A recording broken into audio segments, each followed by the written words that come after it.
இது டி ஜானகிராமன் அவர்கள் எழுதிய ஒரு கதை. பரதேசி வந்தான்னு கதையினுடைய பேரு.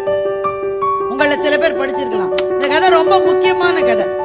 இந்த கதையில இருக்கிற கதாநாயகர் ஒரு பெரிய வக்கீல், பயங்கர பணக்காரர்.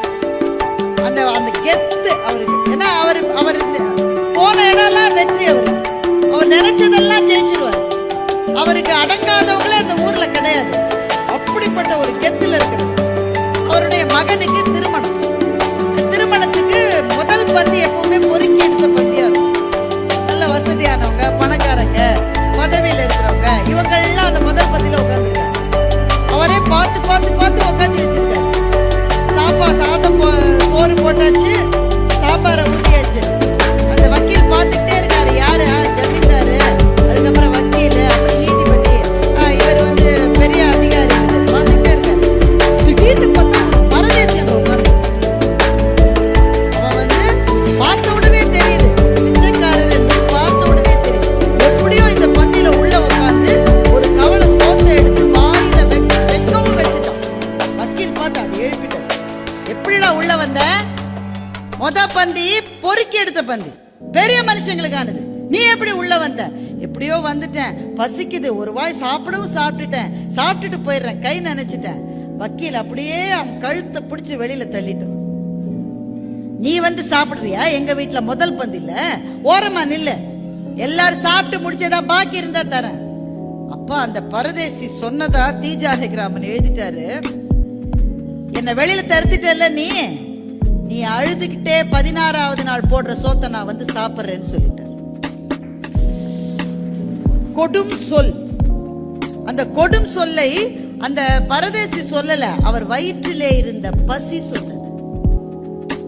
பசிக்கு அப்படிப்பட்ட பயங்கரமான முகங்கள் உண்டு. சொல்லிட்டார். ஏய், என்ன சொன்ன நீ அப்படின்னு வக்கீல் எழுந்து அடிக்க போறாரு. அதுக்குள்ள அந்த பரதேசி போயிட்டான். கல்யாண பையன் ரிசப்ஷன்ல நல்லா உட்காந்து பாட்டு கேட்டுட்டு இருந்தவன், எனக்கு என்னவோ போல கஷ்டமா இருக்கு அப்பா, நான் போய் படுத்துக்கிறேன், தலை சுத்துதுன்னு. அன்னில இருந்து ஆரம்பிச்சது. போகாத டாக்டர் இல்ல, பார்க்காத வைத்தியம் இல்ல, வரவழைக்காத மெடிசன் இல்ல, என்ன செஞ்சு என்ன. அன்றைக்கு திருமணமான அந்த பையன் 2-3 நாட்களிலேயே இறந்து விடுகிறார்.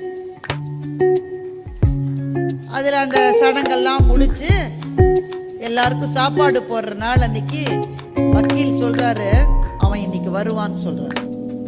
யாரு? பரதேசி. அவன் இன்னைக்கு வருவான். அதே மாதிரி அவன் நின்னான். உனக்கு எப்படி முன்னாடியே தெரிஞ்சது? எங்க வீட்டுல இது நடக்க போகுதுன்னு நீ அன்னைக்கு சொன்ன. நீ சாபம் போட்டதுனால தானையா இப்படி ஆச்சு. அந்த பரதேசி சொன்னா, வக்கீலையா, நான் சாபம் இடல, சாபம் இட மாட்டேன், நான் பிச்சைக்காரன் தான், சாபம் எல்லாம் கொடுக்க மாட்டேன். ஆனா என் வயத்துல இருக்கிற பசி இருக்கு பாருங்க, அது சாபம் இடும். அது ரொம்ப உக்ரமானது.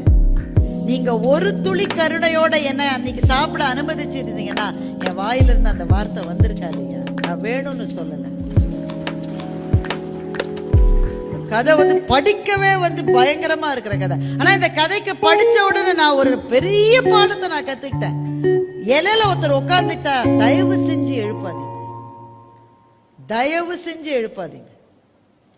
நான் 2 வாரம் முன்னாடி சென்னையில ஒரு பெரிய திருமணம், சென்னையே வந்திருந்த திருமணம், சாப்பாட்டு இடத்துல அலமோதுது கூட்டம்.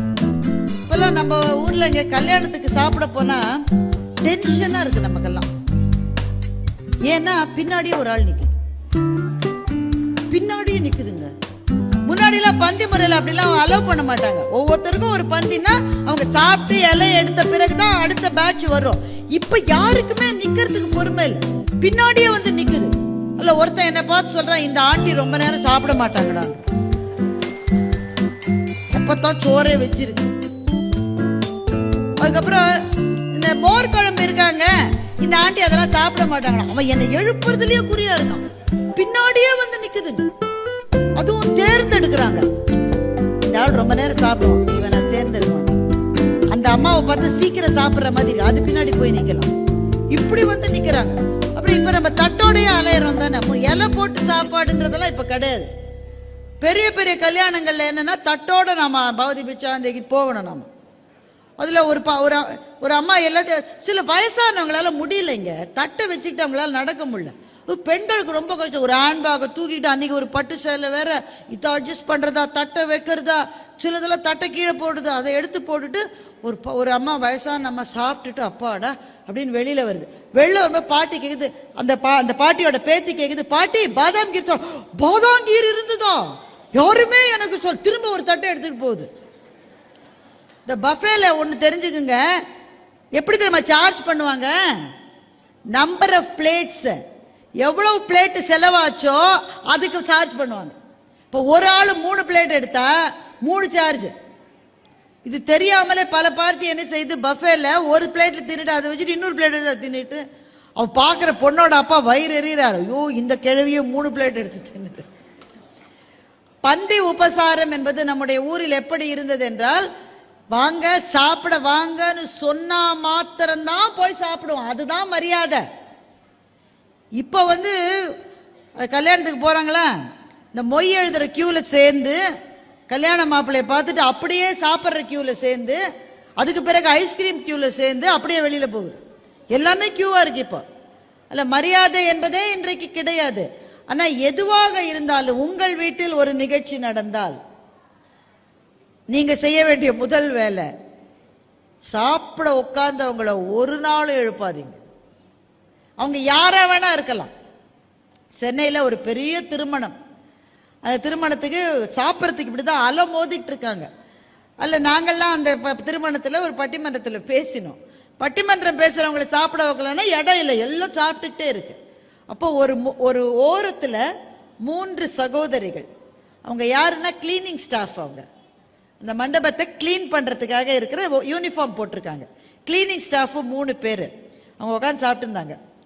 அந்த திருமணத்தில் நடத்துறவர் ஏமா நீங்களாம் அதுக்குள்ளேயே சாப்பிடணுமா, எந்திரிங்க பெரிய மனுஷங்க இருக்காங்கல்ல.